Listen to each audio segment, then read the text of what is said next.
से किया गया अब्दुल्ला का इलाज। यूपी में सीएम योगी आदित्यनाथ ने कहा था कि प्यार से माने तो ठीक, वरना दूसरा तरीका अपनाया जाएगा।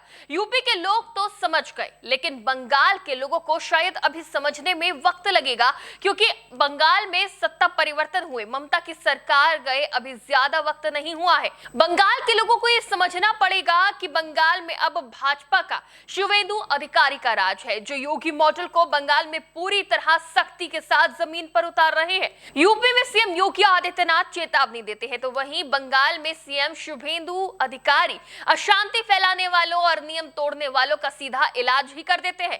नमस्कार, टीवी 24 नेटवर्क देख रहे हैं आप, मैं हूं आपके साथ शिखा मेहरोत्रा। यूपी में लोग नियम कानून के साथ चलना सीख चुके हैं, लेकिन बंगाल में नया नया सत्ता परिवर्तन हुआ है।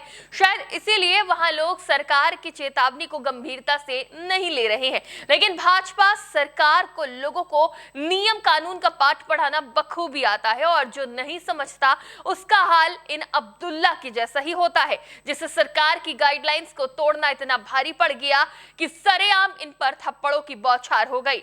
तस्वीरों में दिख रहा ये शख्स अब्दुल्ला है और थप्पड़ बरसाने वाला बंगाल पुलिस का सिपाही। अब्दुल बकरीद के दिन बिना हेलमेट के घूम रहा था। जब बंगाल पुलिस ने उसे समझाया तो अब्दुल धमकी देने लगा। तभी बंगाल पुलिस ने जोरदार स्वागत कर दिया। तस्वीरों में साफ दिख रहा है कि सिपाही जब अब्दुल को समझाता है तो वो हाथ जोड़कर माफी मांगने लगता है, लेकिन पुलिसकर्मी एक के बाद एक 3 थप्पड़ लगाता है और समझा देता है कि बंगाल में सत्ता परिवर्तन हो गया है, अब नियम कानून के दायरे में रहना पड़ेगा। अब यहाँ गुंडागर्दी नहीं चलेगी, अब कानून का राज चलेगा। जैसे ही पुलिस की समझाइश का ये वीडियो सोशल मीडिया पर वायरल हुआ, लोगों की प्रतिक्रिया आना शुरू हो गई। एक एक्स यूजर ने वीडियो शेयर कर लिखा, सुन बे, अब ये तेरी बांग्लादेशी मुमताज मसामा खातून का बंगाल नहीं है, बल्कि शुभेंदु दाजी का बंगाल है। बकरीद के दिन अब्दुल बिना हेलमेट के घूम रहा था। बंगाल पुलिस ने समझाया तो अब्दुल धमकी देने लगा। फिर बंगाल पुलिस ने हिंदी में उसे समझाकर जोरदार स्वागत किया। तो वहीं एक और यूजर ने लिखा कि नए बंगाल का स्वागत। कोलकाता पुलिस अब पूरे फॉर्म में सभी कानून तोड़ने वालों के खिलाफ सख्ती से कार्रवाई कर रही है।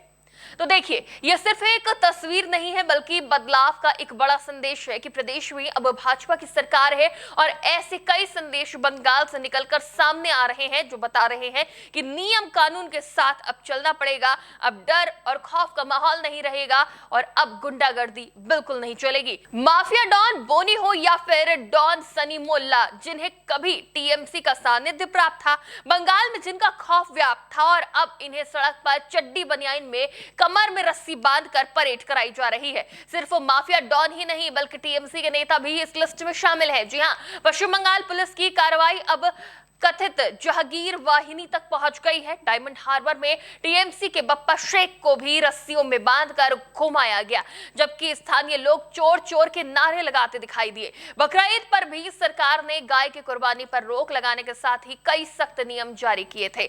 साथ ही खुद कुर्बानी के दिन सीएम शुभेंदु अधिकारी भी गौ पूजा करते नजर आए। बंगाल में बदली तस्वीर से संदेश साफ है कि अब लोगों को नियम कायदे कानून के साथ ही चलना पड़ेगा, वरना सरकार का एक्शन तय है। अब बंगाल में ममता और गुंडा राज खत्म हो गया है।